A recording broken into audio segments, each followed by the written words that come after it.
গুলশান থানার ৯ নং ভারল্লা ইউনিয়নের এই ওয়ার্ডের দ্বিবার্ষিক সম্মেলনের সংগ্রামী সভাপতি আজকের এই অনুষ্ঠানে উপস্থিত হয়েছেন, প্রধান অতিথি হিসাবে উপস্থিত হয়েছেন বাংলাদেশ জাতীয়তাবাদী দল কেন্দ্রীয় নির্বাহী কমিটির কর্মসংস্থান বিষয়ক সম্পাদক, কুমিল্লা জেলা বিএনপির বিপ্লবী আহ্বায়ক, সাবেক সংসদ সদস্য, সংগ্রামী জননেতা জাকারিয়া তাহের সুমন ভাই উপস্থিত হয়েছেন। কুমিল্লা মহানগর বিএনপির সংগ্রামী সভাপতি, এই এলাকার কৃতি সন্তান, আপনাদের অত্যন্ত প্রিয় জনাব উদ্বাতুল বাড়ি আবু সহ কুমিল্লা জেলা বিএনপির নেতৃবৃন্দ, গুরুচং থানা বিএনপির নেতৃবৃন্দ ও এলাকাবাসী, আসসালামু আলাইকুম। সংগ্রামী উপস্থিতি, বাংলাদেশ জাতীয়তাবাদী দলকে সুসংগঠিত করার জন্য আমাদের প্রিয় নেতা, আগামী দিনের বাংলাদেশ যিনি, আমাদের সকলের প্রিয় জনাব তারেক রহমান সাহেবের নির্দেশে এই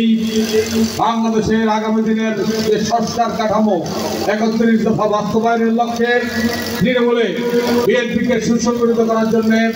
আজকে কুমিল্লা জেলাব্যাপী যে সাংগঠনিক কর্মকাণ্ড চলছে, এই কর্মকাণ্ডে আপনারা কুমিল্লা বুড়িচং উপজেলার নেতৃবৃন্দরা যে সফলভাবে এই কর্মসূচিগুলিকে বাস্তবায়ন করেছেন, সেজন্য আমি কুমিল্লা জেলা বিএনপির পক্ষ থেকে, আমাদের প্রিয় নেতা তারেক রহমানের পক্ষ থেকে, আমাদের নেত্রী দেশনেত্রী বেগম খালেদা জিয়ার পক্ষ থেকে আপনাদেরকে সংগ্রামী মোবারকবাদ, অভিনন্দন জানাচ্ছি। সংগ্রামী নেতৃবৃন্দ, আপনারা জানেন এই বাংলাদেশে আগামী দিনে উন্নয়নের দ্বারপ্রান্তে নিয়ে যাওয়ার জন্য, বাংলাদেশকে আগামী দিনের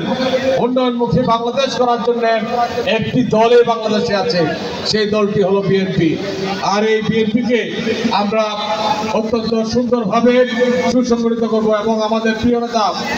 যে ৩১ দফা দিয়েছেন, সেই ৩১ দফা বাস্তবায়নের জন্য এই ওয়ার্ড কমিটিগুলি অত্যন্ত গুরুত্বপূর্ণ। আপনারা এই ওয়ার্ড কমিটিতে যারা আসবেন, আপনাদের প্রত্যেকেরই নির্দিষ্ট কাজ থাকবে আগামী দিনে। আপনারা জানেন যে এই ওয়ার্ড কমিটিতে যে কৃষি বিষয়ক সম্পাদক হবে, এই কৃষি বিষয়ক সম্পাদকের কাজও কিন্তু এই ৩১ দফাতে দেওয়া আছে। আমাদের এই আগামী দিনের ৩১ দফার কর্মসূচিতে আমাদের প্রিয় নেতা তারেক রহমান সাহেব যে কর্মসূচি দিয়েছে, কৃষকদেরকে বাংলাদেশের শ্রেষ্ঠ নাগরিক হিসাবে তিনি ঘোষণা করেছেন এবং কৃষকদের জন্য